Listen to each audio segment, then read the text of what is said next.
নমস্কার, আমি বিজয় Mondal, the founder of Vijay Capital Financial Services Private Limited. I am a financial product distributor, right? I am a corporate club member of LICI. I am the TOT top of the table International Financial Award Achiever. আপনাদের এর আগেও অনেক ভিডিওর মাধ্যমে আপনাদেরকে বিভিন্ন ধরনের financial subject নিয়ে বিস্তারিত আলোচনার মাধ্যমে আপনাদেরকে বিভিন্ন ধরনের তথ্য শেয়ার করেছি। তো আজকে যে সাবজেক্টটা নিয়ে আমরা ভিডিও করতে চলেছি, that is repo rate and the reverse repo rate. আমরা বিভিন্ন সময় খবরের কাগজে দেখেছি যে Reserve Bank of India repo rate এই পরিমাণ কাট করলো, বা Reserve Bank of India repo rate এই পরিমাণ ইনক্রিজ করলো, 0.25 বেসিক পয়েন্ট কাট করলো, এই ধরনের কথাগুলো শুনেছি। কিন্তু আমরা অনেকেই হয়তো এই রেপো রেট বা রিভার্স রেপো রেট সম্পর্কে কিন্তু অতটা আমাদের কাছে নলেজ নেই। তো খুব ফাইন্যান্সিয়াল সাবজেক্টে এই ধরনের ল্যাঙ্গুয়েজগুলো আমাদের কাছে অনেক ভারী গম্ভীর লাগতে পারে, কিন্তু এগুলো চেষ্টা করি খুব সহজ ভাষায় আপনাদেরকে কমপ্লিটলি ক্লিয়ারেন্স দেওয়ার জন্য। তো রেপো রেট এই সাবজেক্টটা হলো রিজার্ভ ব্যাংক অফ ইন্ডিয়া বা যে কোনো দেশের সেন্ট্রাল ব্যাংক সেই দেশের কমার্শিয়াল ব্যাংকে যে রেটে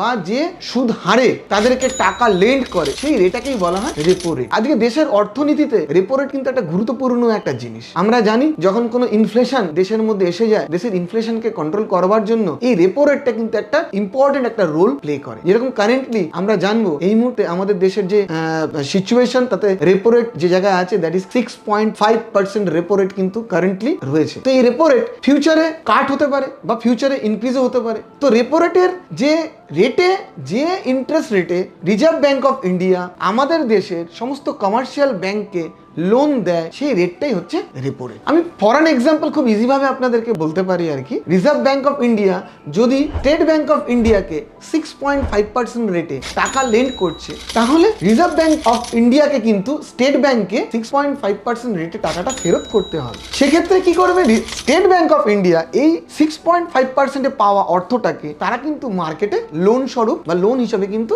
সেটাকে কিন্তু মার্কেটে সার্কুলেট করাবে, এবং সেই লোনের ইন্টারেস্ট রেট 7.5% তারা মার্কেটে প্লে করায়, তাহলে তাদের মার্জিন দাঁড়ালো 1%। এই যে পার্সেন্টেজ থাকলো সেটাই হলো ব্যাংকের প্রফিট, সেটা দিয়ে কিন্তু ব্যাংক রান হয়। এইটা প্রসেস তো রেপো রেট। এটা সম্পর্কে আশা করি আপনাদের কাছে আর কোনো কোশ্চেন থাকবে না। কিন্তু রিভার্স রেপো রেটটা কি? এটা কিন্তু আমাদের কাছে একটা জানবার একটা ইম্পর্টেন্ট একটা কোশ্চেন। রিভার্স রেপো রেটটা হলো, ধরুন ব্যাংকের কাছে আমাদের যে কমার্শিয়াল ব্যাংকগুলো আছে like HDFC, like SBI, ICICI, এই যে কমার্শিয়াল ব্যাংকগুলো রয়েছে, এই ব্যাংকের কাছে যদি এক্সেসিভ ফান্ড হয়ে যায় এবং তারা যদি সেই ফান্ডকে মার্কেটে লোন হিসাবে লেন্ড করতে না পারে, তাহলে তারা কিন্তু ক্ষতির সম্মুখীন হতে পারে। তার কারণ যে এককালীন টাকাটা তাদের কাছে যে বাল্ক টাকাটা রয়েছে, সেই বাল্ক টাকাটা তারা যদি মার্কেটে প্লে না করতে পারে এবং মার্কেটে যদি সেই লেভেলের লোনের ডিমান্ড না থাকে, তাহলে কিন্তু তারা সেই টাকাটা কিন্তু হোল্ড করে বেশি দিন রাখা মানে এই ব্যাংকের ক্ষেত্রে কিন্তু লস। তখন এই কমার্শিয়াল ব্যাংকগুলো কি করে? এই কমার্শিয়াল ব্যাংকগুলো তখন রিজার্ভ ব্যাংক অফ ইন্ডিয়াকে টাকাটা লেন্ড করে বা টাকাটা ইন্টারেস্ট হিসাবে দেয়, এবং রিজার্ভ ব্যাংক অফ ইন্ডিয়া সেই সময় দাঁড়িয়ে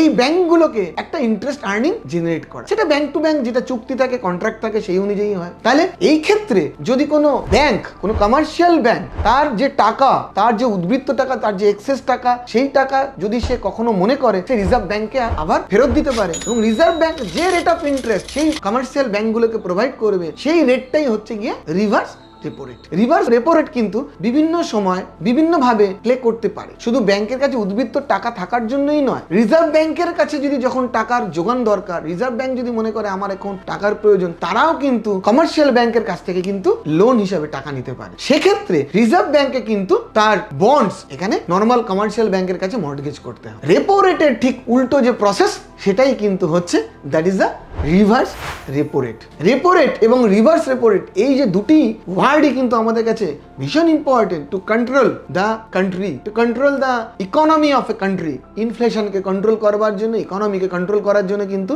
রিজার্ভ ব্যাংক অফ ইন্ডিয়ার এই যে দুটো ওয়ার্ড, এটা কিন্তু খুব ইম্পর্টেন্ট পার্ট। ভারতবর্ষের অর্থনীতিকে সামনের দিকে এগিয়ে নিয়ে যাওয়ার জন্য যে যাবতীয় যে পদক্ষেপগুলো নেওয়া হচ্ছে, সেই পদক্ষেপগুলোর মধ্যে কিন্তু এটা একটা ইম্পর্টেন্ট পার্ট থাকে। রিভার্স রেপো রেট এবং রেপো রেট সম্পর্কে আপনাদেরকে বিস্তারিত আলোচনার মাধ্যমে আপনাদেরকে সাবজেক্টটা বোঝানোর চেষ্টা করলাম। আশা করি আপনাদের কাছে প্রত্যেকের কাছে সাবজেক্টটি বোধগম্য হলো। এইরকম ফাইন্যান্সিয়াল বিভিন্ন টপিকের উপরে, বিভিন্ন কন্টেন্টের উপরে আমরা বিভিন্ন সময় ভিডিও করে থাকি। আমাদের এই ভিডিওকে আরো করবার জন্য, উৎসাহ দেওয়ার জন্য আমাদের এই চ্যানেলটি আপনারা লাইক করুন, চ্যানেলটি আপনারা শেয়ার করুন, চ্যানেলটি আপনারা সাবস্ক্রাইব করুন, এবং নিচে দেওয়া বেল আইকন প্রেস করুন পরবর্তীতে যে নতুন কন্টেন্টের উপরে ভিডিও হবে তার নোটিফিকেশন পাওয়ার জন্য। আপনাদের প্রত্যেককেই অনেক অনেক ধন্যবাদ। আপনারা প্রত্যেকেই সুস্থ থাকুন, ভালো থাকুন, এটাই কামনা করি আমরা আমাদের বিজয় ক্যাপিটালের পক্ষ থেকে। Thank you.